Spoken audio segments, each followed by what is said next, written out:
What's up, world? Welcome, welcome.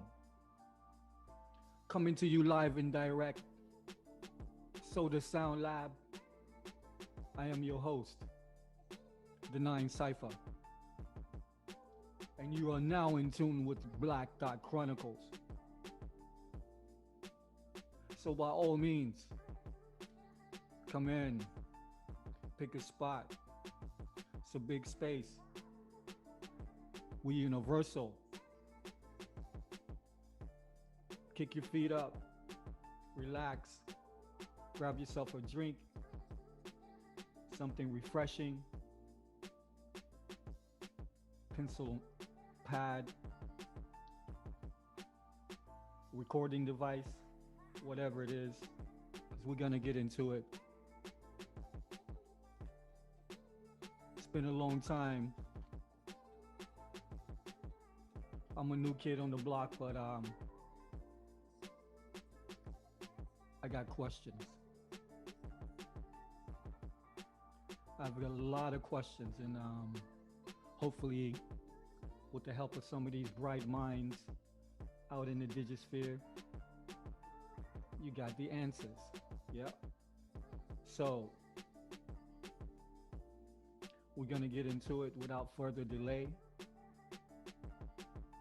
And for those of you who don't know who or what Black Dot Chronicles is and what that represents, you shall soon, you'll know.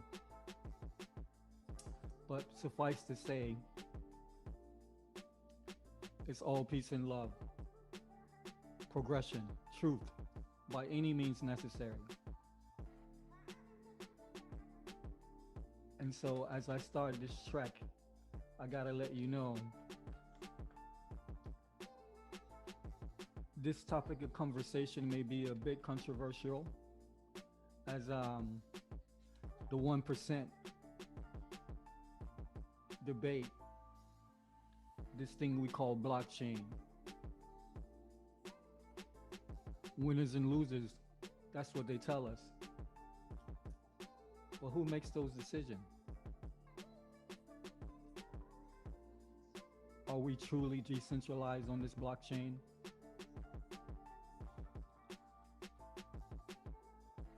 In this fourth industrial revolution,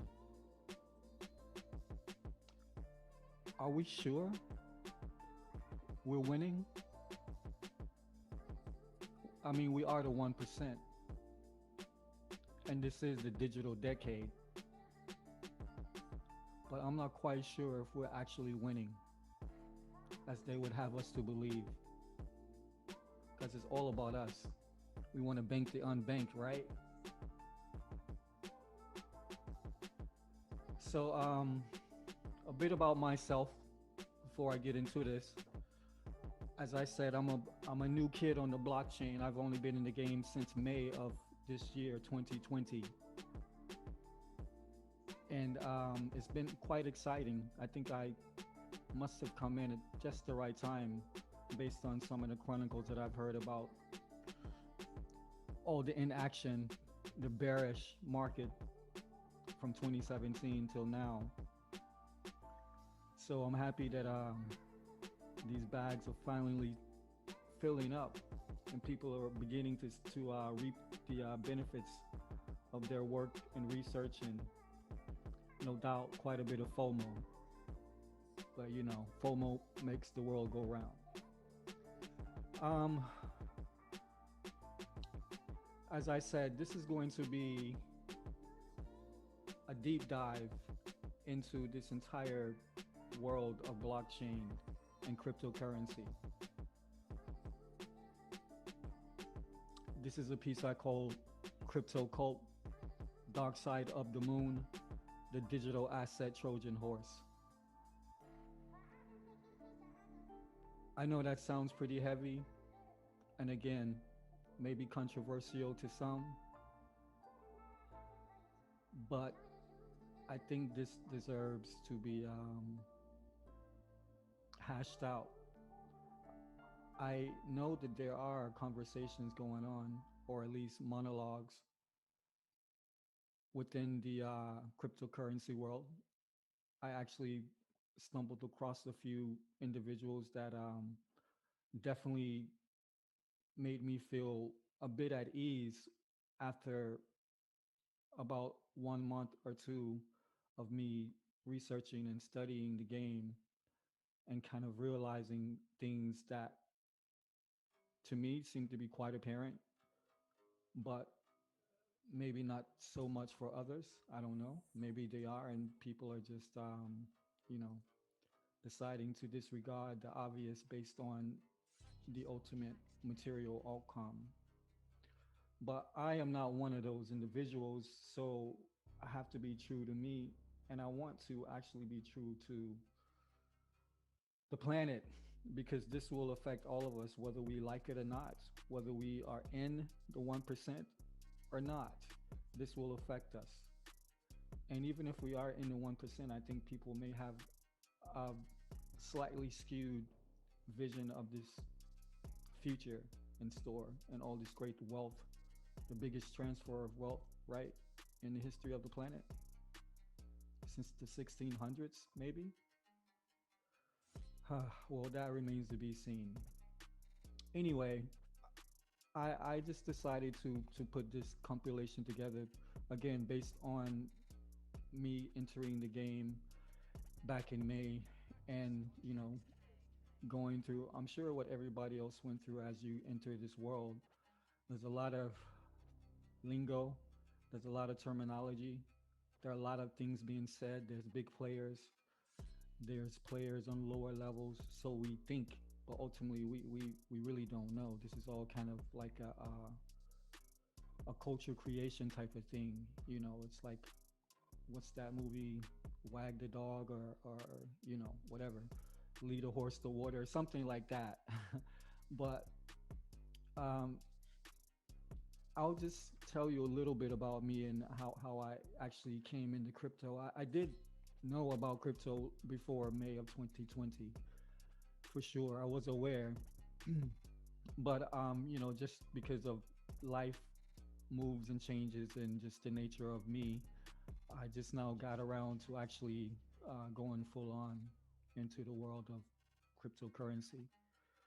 So must have been maybe back in 2005, either late 2004 or for sure by 2005, I got my first introduction into the world of cryptocurrency through Bitcoin. And back in those days, there was really only one individual who you were going to hear from on a consistent basis, at least that I heard from on a consistent basis regarding cryptocurrency and specifically Bitcoin. That's the Bitcoin OG himself, Max Kaiser.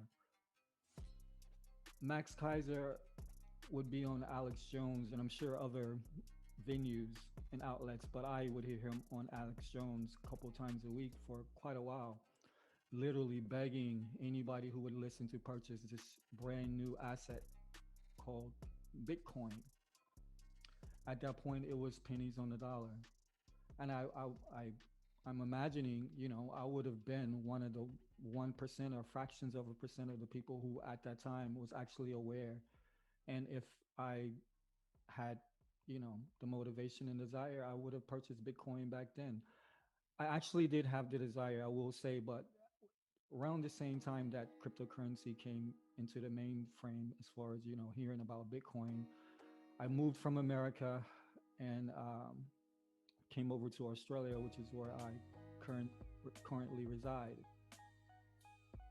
I came over here because of a girl, long story short, and we ended up getting married and ultimately had one child, and we're still here. So, a lot of things happened, obviously, from the time that I initially found out about Bitcoin and me making my first purchase of cryptocurrency, which wasn't Bitcoin. But the long and the short of it is, I was aware, even though I wasn't making purchases. And I did listen to Max Kaiser and other individuals over the years. So, I'm keeping abreast and I'm obviously watching this thing become the monster that it is with regards to the price increase over this past decade. So, that was obviously exciting for me, but like I said, I come over here, I started a company, um, I built the company, I built the family, and, you know, just my focus was not really on cryptocurrency.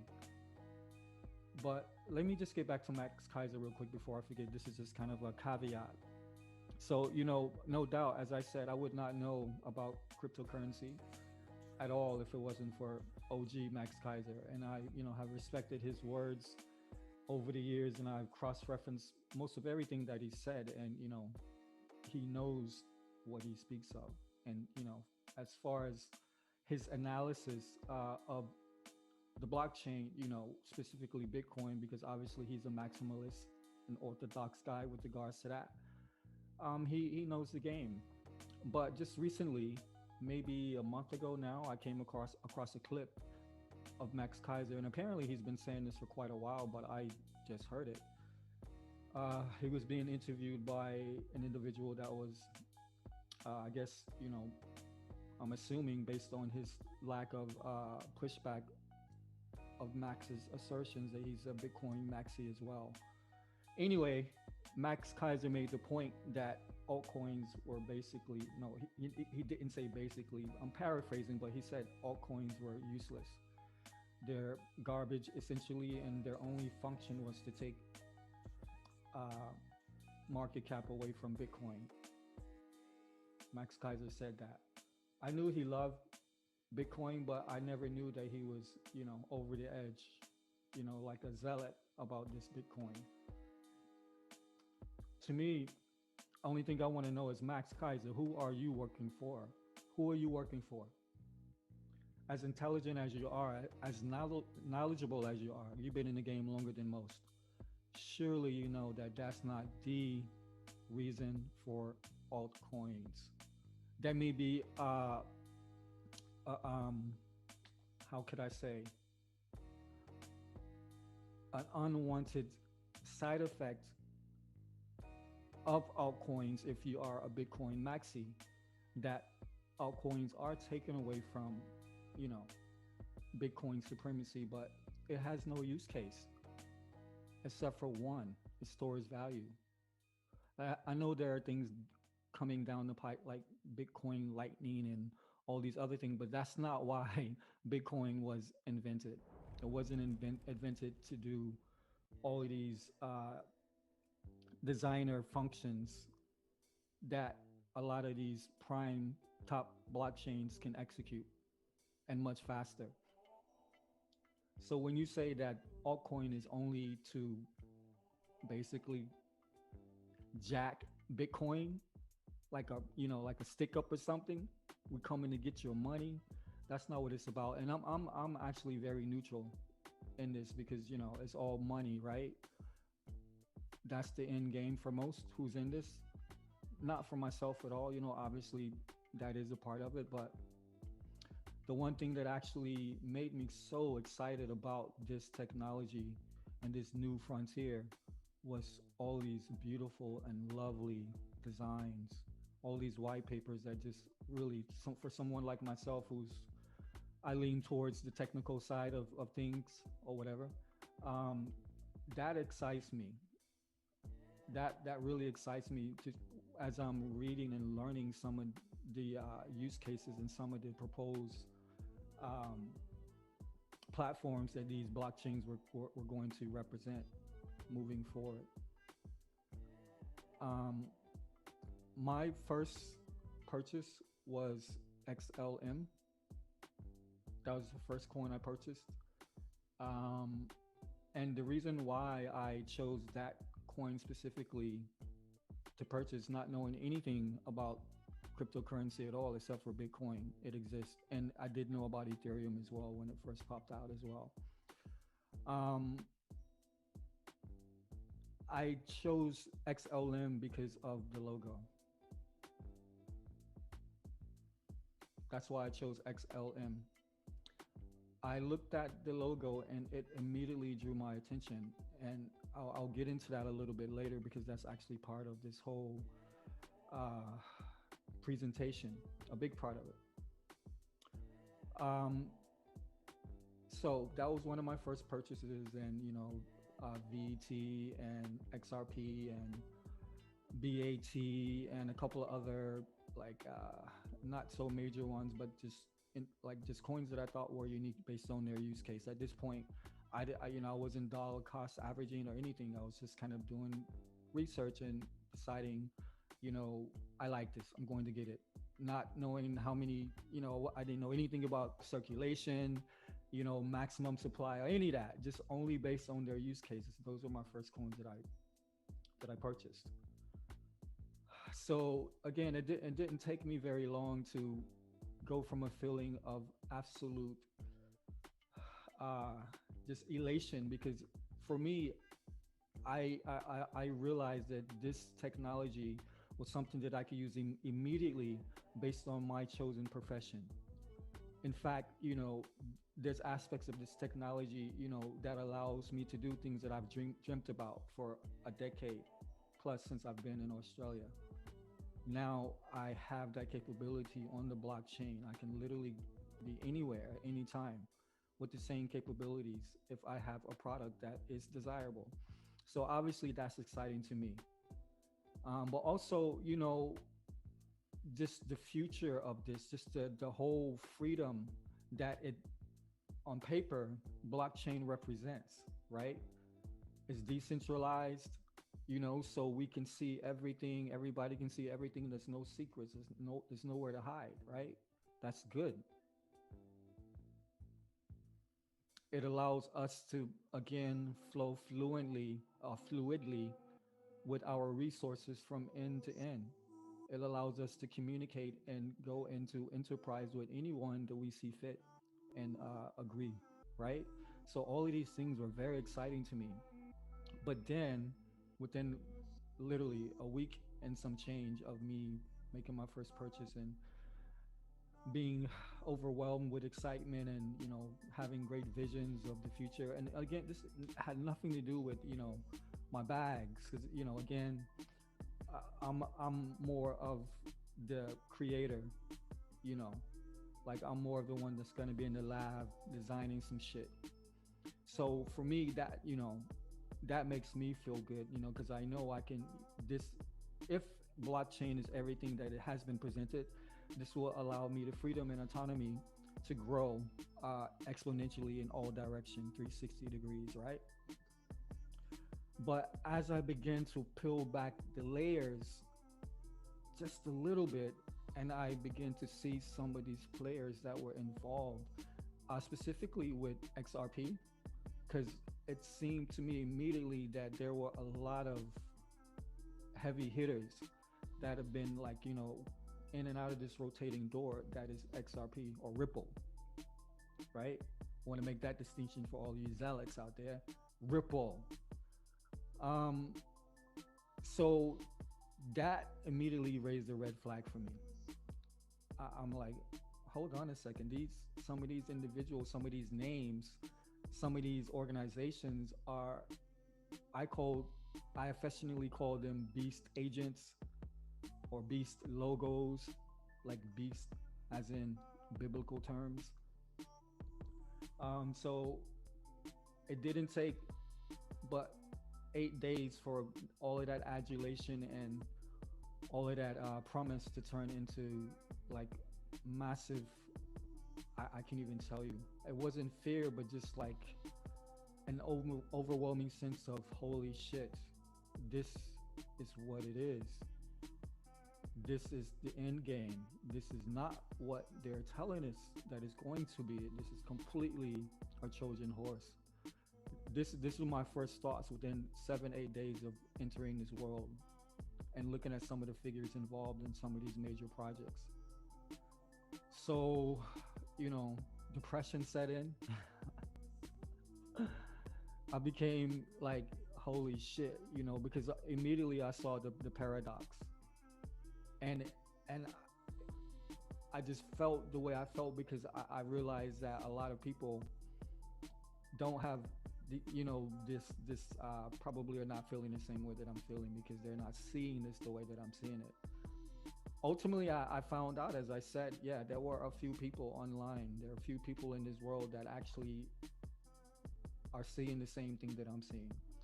So a bit about me, I'm into, you know, music. You know, I'm an engineer, DJ, lyricist, all of that stuff like that. As far as my creative side, I'm into research, like whatever, anything that's true and real. You know, I'm pretty much going to be into that to some degree. Um, you know, so for instance, I'm into like history, but not like 100 years ago necessarily, or not like the Civil War necessarily, or World War II, or anything like that. More like antiquities, like beyond ancient history type stuff. You know, so these disciplines like archaeology and anthropology, those would be something that I delve into. Um, I love astrology. I think astrology is the greatest science to know who, when, where, everything. Um, you know, so esoterics, you know, topics, exopolitics, you know, ET phenomena, all this stuff like that, and unfortunately, even geopolitics, just because I don't see how any of us cannot really be into geopolitics if we ever want to know what's truly going on in the world for as much as we can in the positions that we sit, right? So that's kind of a real rough, you know, picture of my bio, you know. So I'm just kind of I've always been kind of like, if everybody's at 6 o'clock, you know, I'm at 6:03, you know. That's just me. I don't mind being the only one at a table. I'm quite comfortable. I'm comfortable either way, but I don't mind being the only one at the table at lunch, as long as I'm eating and I'm getting nourishment. That's always been my mentality, and I've always been the one to look into the inner workings of things. You know, I like to get to the core and understand functionality. I like to know frameworks. You know, this is just naturally how my mind works. So obviously, I'm just telling you this so you can kind of understand how I got to this place. So, you know, I'm doing what really put it over the edge for me, as I'm, you know, collecting my coins. You know, I'm, you know, just getting into the game or whatever. I'm on one of the I think it was Coin Market Cap, and I'm just looking at coins in general, but I'm looking to see the price of XLM again, because that was my first coin. I think at that time it was, I don't know, like 3 4 cent or something like that.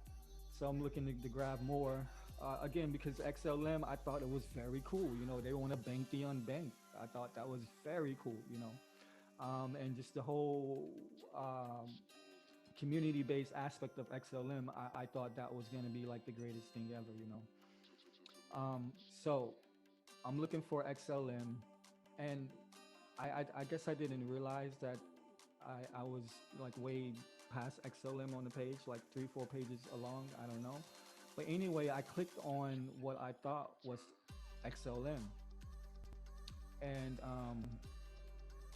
I'm looking at the price. I'm like, damn, this was just 4 cents the other day. What's going on? Because the price was like like, you know, a thousandth of a cent or something like that, or whatever. What I was looking at, and so I'm thinking, what the hell? This is great. So, you know, I go to the app to purchase the XLM, and I'm looking at the app, and it's not the same as the price that it was from the last I purchased. So I head back over to my laptop, and I just double check.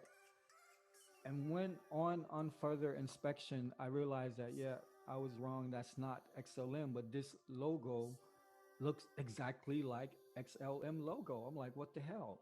It wasn't XLM. It was a outfit called Space Chain. I don't know. Well, I know for sure it's not a popular blockchain. Not I did heavy research on this one particular blockchain. Definitely will get into them, But for the sake of this aspect of the dialogue, Space Chain Space Chain's logo is virtually identical to XLM's logo with one key difference. One key difference. But we'll get into that later. So anyway, that just I'm like, how is this possible that these two would have such similar, logos or whatever? I mean, obviously you see since then I've seen, similar logos, but like for instance, you will see a logo that has just an A or a letter, like an A or E. You'll see another blockchain company that has a similar logo, but it's so distinctively different that it's not the same. These two logos, Space Chain and XLM, there's not really much distinction at all, like degrees really. But again, I'll show that. But for the sake of this aspect of the dialogue, I'll keep it moving. So that basically made me go even deeper in the research because my thing was I'm trying to find a link. I came across this because I was trying to find a link. I'm trying to find companies that have quality use cases, and I'm trying to find links. Maybe companies that are working together, um, companies that have some type of association or whatever. Because I thought that would be again would validate my purchase and the strength of the company. So as I start to do this research and I'm looking at all of these things and all of these people, and I begin to see um, symbols and images that I know the type of individuals associated with them. And by this point, I'm convinced, and this is not even 2 weeks in yet. I'm convinced that this is it. This is the thing that was spoken about, that I was told about from some of my teachers, and I'm not talking about teachers in school. Um, some of my elders would break down these lessons to us, and this is what they showed us. This is the math, the science that they projected onto us, and it's been with me ever since. And this is what I am going to present to you in great detail. And I hope that, as I said, that everybody at least embrace the dialogue because I'm not looking to polarize anything. I think this crypto world is polarized enough with all of the cheerleaders and all of the bad actors that don't have the best intention of blockchain even in mind, let alone the individuals that they're taking down some of these roads knowing it will lead to nowhere. I would say to everybody, if you want to know anything about anything, you have to do your own research, regardless of whoever's telling you something. If somebody gives you a gem, okay, you should have a framework in which you validate that gem, so you can know yourself with all confidence that you actually have something that you're going to be proud of, regardless if it goes up or down. But I digress. So I really want to get into all of these questions that I have about this blockchain technology, about what excuse me, about what they're saying that is for, and what I ultimately am convinced that is for. All of these things I want to get into, and I'm so excited about this blockchain. I'm so excited about the technology more so than the material outcome. That's definitely a bonus for sure, but I am more excited about the technology and the infinite possibilities of innovation that, if it's not tainted, if it's not taken over, if it's not already in the hands of the beast agents, um, then we have a bright future. And if my fears are correct, then we might be packing our bags, but the place where we will go, it's not going to be anything nice, that I can tell you. So throughout the course of this presentation, it's probably going to be a few segments, because I realized as I was compiling all of this information, it's quite deep, and it's a bit of dialogue to go through. So I don't want to complicate everybody's attention span with 2 3 hour long presentation, so I'll try to break it down to like maybe 45 minute to an hour, give or take, pieces. And again, I'm open to discuss. I really would love to discuss because I think that I know for sure at this point, I'm just finding out over the past couple of weeks, I do have allies and at least questioning the veracity of all of this, all of this being presented to us in the form of this blockchain and all of these new rules and regulations and things of that nature. It needs to be discussed.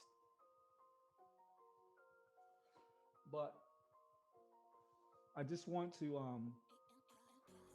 crystallize one thing because I want everybody to see this very clearly because this is going to be one of the main foundations of everything that I speak of. What you have to know is that everything in this lifetime, everything in reality, and I'm not even talking philosophically now, I'm talking literal math and science of life. This whole existence was generated through geometry, geometric progression. So symbols like circles, like diamonds, like lines, like tetrahedrons, any symbol, any shape, any motion that you can think of, these were the first emanations of creation. It wasn't physical, it was movement. And out of these movements came, again, symbols. These symbols are the framework of reality. Everything is based on symbols, everything is based on energy, everything is based on color, everything is based on resonance, everything is based on frequency. Okay? But we communicate pictographically. This is the core of who we are. Verbal language is something that we picked up just because we're intelligent. Obviously that's what we do. In fact, I would argue that we have become less intelligent because we have this thing called speech. But again, I digress. My point is, on a subconscious level, we only see symbols and we translate them into this reality. But it's symbols first. So all psychologists and psychiatrists know, and anybody who studies this field know and understand that subconsciously we translate everything through symbols. That's why we have all of this perverse advertising through the years. They communicate with you at the core of who you are, and we don't even realize it because it's subliminal. And this is what's going on. Okay, and I'm going to give you a perfect example of what I'm saying to you, and it's kind of like a funny antidote as well. And I'll end this first intro session of Crypto Cult Dark Side of the Moon, the digital asset Trojan horse. Once again, you are listening and in tune with Black Dot Chronicles, and I am your host, The Nine Cipher. So shortly after I arrived in Australia 2006, we were in Sydney. My wife was finishing up university. And so, yeah, that's where she was living. She worked in the city. CBD is what they call it on this side of the hemisphere. And I would often go meet her in the city and we would hang out, do whatever, take care of whatever we needed to, or just, chill. So there was one time shortly after I come, maybe like a week and a half or so, 2 weeks after I arrived, I was to meet her in the city and we were going to go meet one of her friends from back home at a pub. So hop on the train, get off at Central Station, go up the escalator, take a ride into the main square, and walk to the corner, and nobody's there.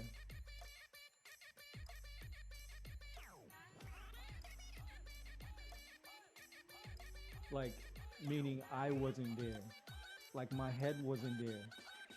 I was walking, I was thinking, I was breathing, but nobody was there.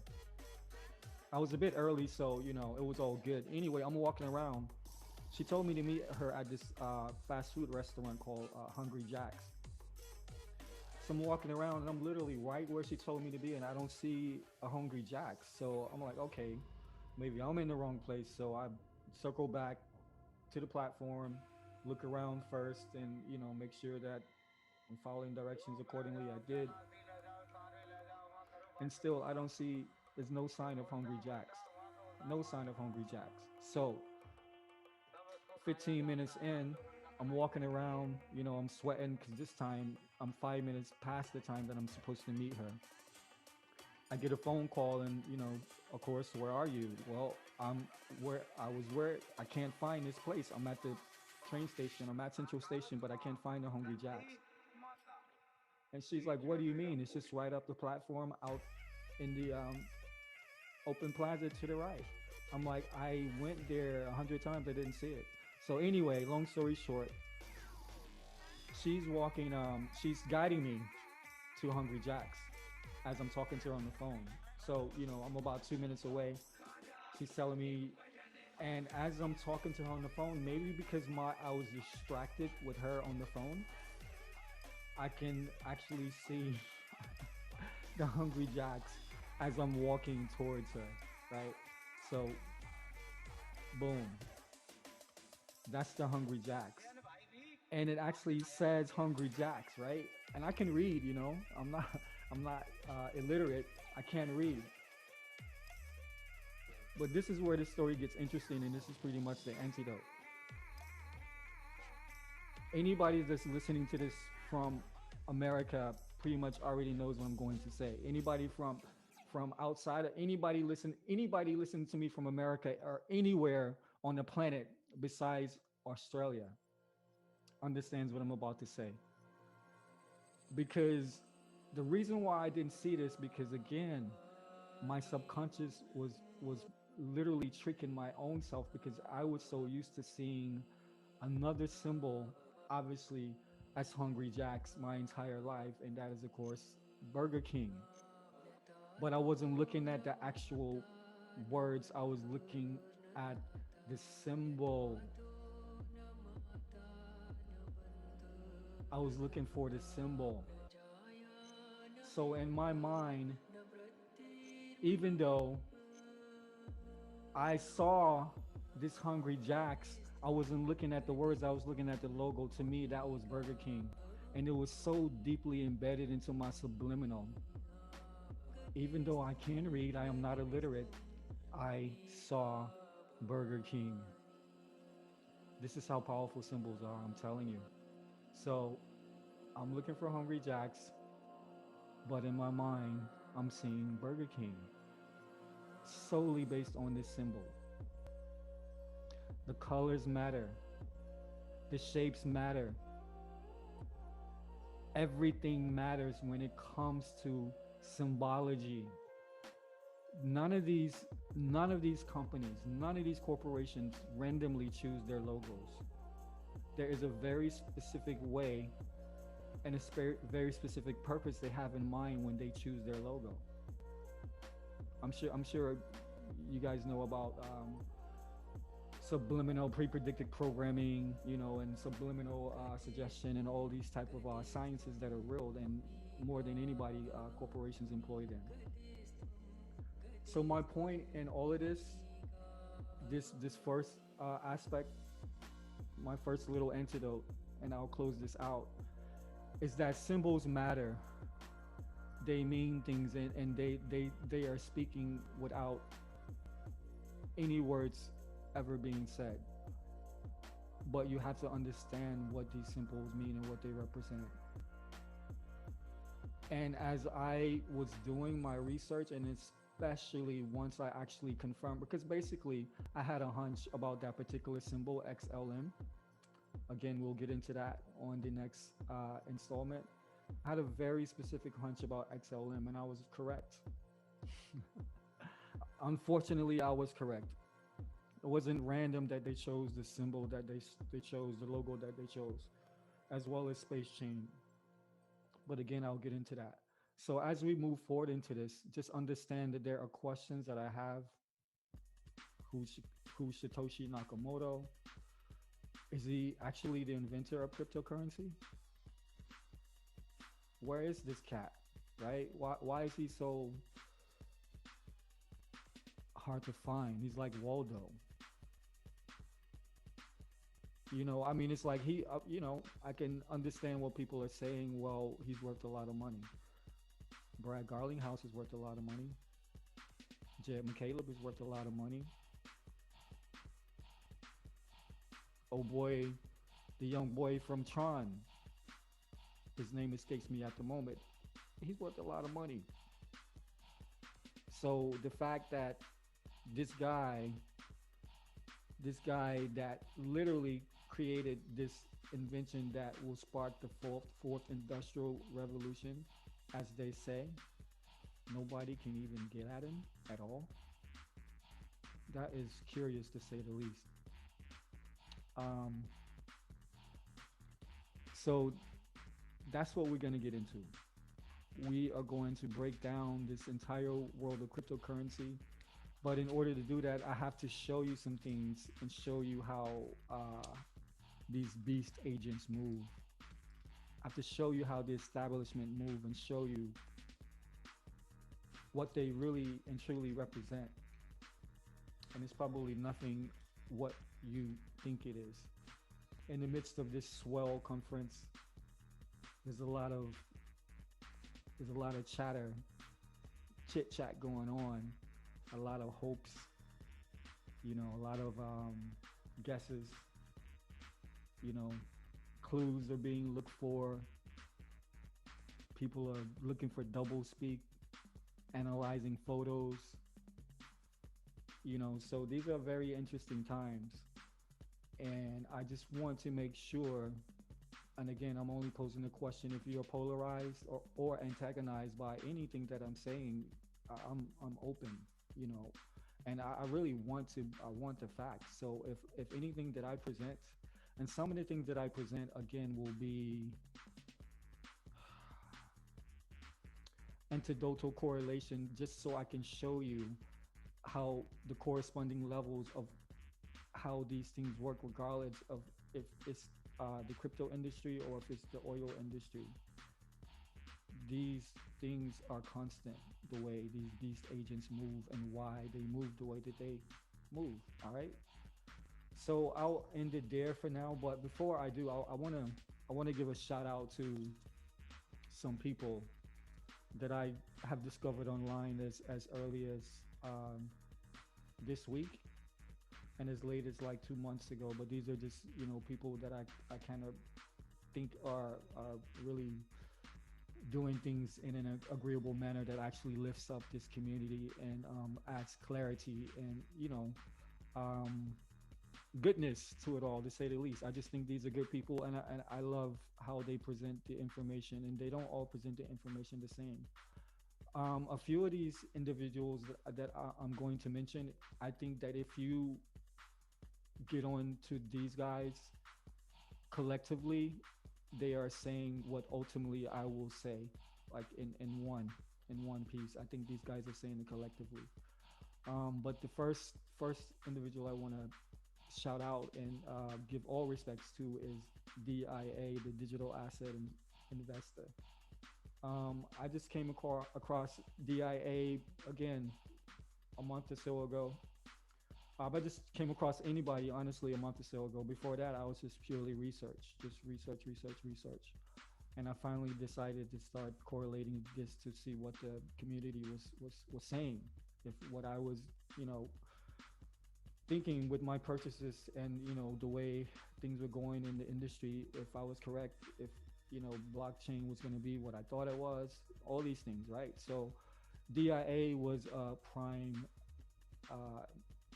how could you say, asset, a prime resource for me to, because again, and also he's from Georgia.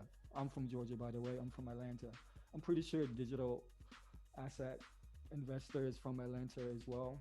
I love just, it's been so long since I've heard that accent, that accent from home. So just hearing him just brings me joy for one. And he's like the number one butt smoker this side of the Mason Dixon. So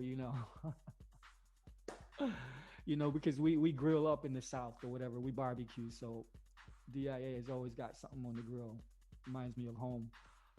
So I want to give DIA a big shout out. He's a very well connected guy.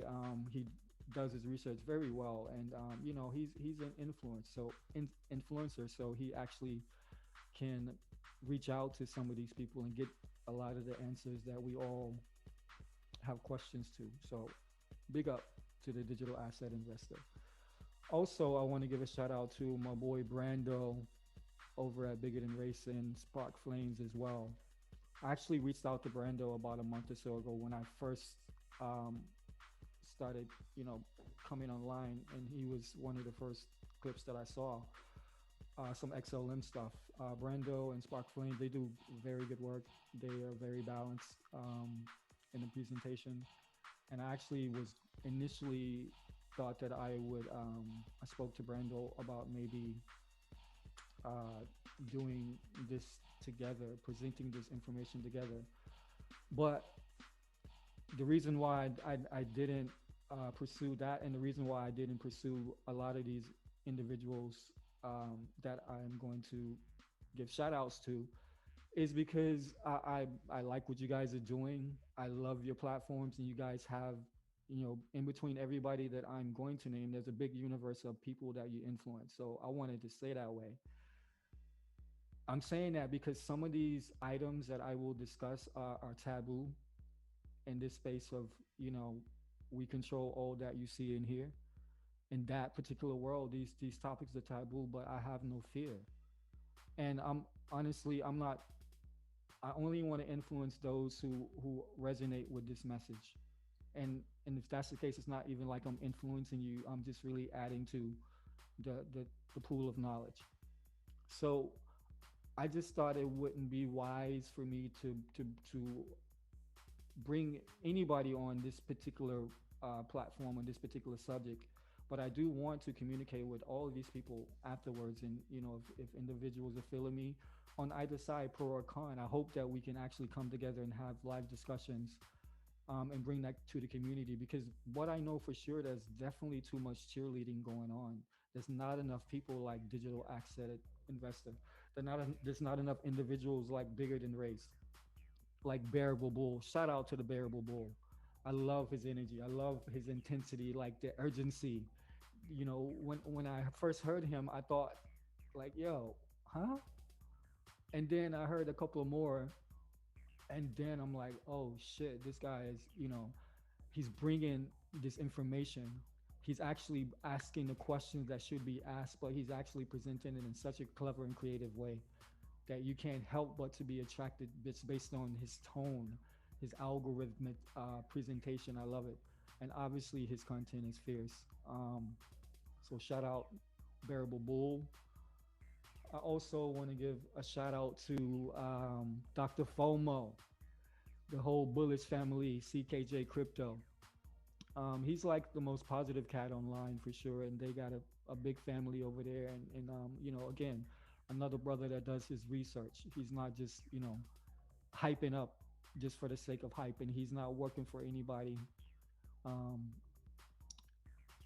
he's a good guy, does good research, and again, I just love that energy. I love that there's actually people who are excited about this new digital frontier, and excited about the gains that either that they've made, or obviously that we're making daily. And ultimately we're going to see all of these big pots of gold. But it's definitely more than that. It's definitely more than that. And anybody who thinks that this beast establishment is going to allow all of this new class of billion and millionaires just to sit here and have this money and have all this freedom to do research, actual research, and influence in ways that we never could 10 years ago, that's not going to happen. So I think it's in everybody's best interest to again, get into this dialogue and honestly get into the research, really figure out who these people are. They may be rock stars in the sense that I can appreciate the technology, but that's really it. That's it. I'm not really quite convinced that this technology even came from them. In fact, I know it didn't. I will say that as a cliffhanger. So I digress. Let me continue on my shout out list. So also you got Crypto Mike. Crypto Mike. I got some incredible validation from Crypto Mike. Some of the research that he went into. It was literally almost succinctly aligned and parallel to not only the research but the overall outcome, like the end result, my conclusion of the research. If you guys don't know Crypto Mike, definitely shout him out. And also I gotta give a shout out to Crypto Teacher, the OG Crypto Teacher. I just Crypto Mike and Crypto Teacher, I just found you guys a week ago, but I've been through your whole catalog. Don't worry, it's all there. But Crypto Teacher, he's OG. I can tell he's been in the game. He actually has a formula that I want to talk to him about, because I'm actually kind of paying attention to it now, and it looks pretty accurate. But Crypto Teacher, he again, he's one of these individuals that's not just happy to pack his bags. He's actually looking at these players involved in this passion play, and he's calling it as he see it, and I respect that all day. So shout out to Crypto Teacher, and shout out to Traders Anonymous. There's one guy that I see quite often, but also there's a crew of guys that come under that banner of Traders Anonymous. Again, they're balanced. They're giving you the numbers. They're giving you the research. Actually, off not just on the charts and the graphs, but actually giving you that geopolitical slant as well. Because if you don't understand geopolitics, you're not really doing yourself any service, and you can't be a wise investor, because at the core of all of this, um, again, is the man behind the curtain, so to speak. So you really got to know what's going on with geopolitics, and I'm not just talking about what you hear on your mainstream media. So yeah, these individuals like Crypto Teacher and Traders Anonymous, and again, all these cats, they get into that for the most part. All right, and you also got BSG TV. He's a hometown cat as well. I just like him because again, he comes with the models, he comes with the formulas, he lets you know what's what.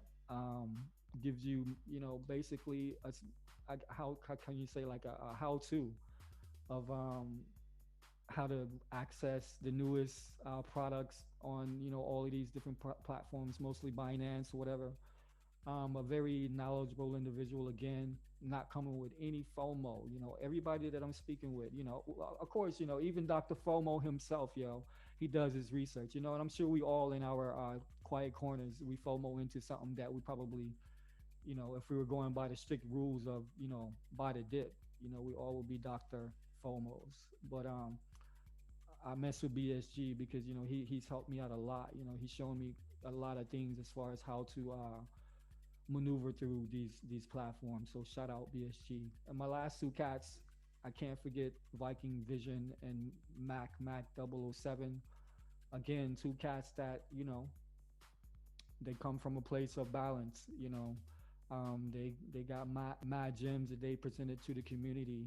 A couple of them, again, just through my research of V Chain, one of my first coins, I come across Viking Vision and Mac, and fell into that whole ecosystem of V Chain or whatever. So, you know, these are the people who, of course, there's been others, but these are the people who I will look out for. These are the individuals that resonate in some shape, form, or fashion to, how I feel about the game regarding this blockchain, and really just bringing the balance information and true research. That's, they got receipts, so that's always important. Having said all of that, I will sign out for this particular installment of Crypto Cult, Dark Side of the Moon, the digital asset Trojan horse. For now, you can reach me on Twitter. I will have other communication outlets as I move forward, but I just think it's more important to get this information out now than to deal with all the fancy, you know, aspects of this social media or whatever. But you can reach me at BDK underscore the nine cipher, or you can just reach out to me on YouTube. That is all for now. I appreciate and respect everybody. that has given me any inspiration, either pro or con. And I look forward to the uplifting dialogue. Peace. Black Thought Chronicles, the Nine Cipher. And we out.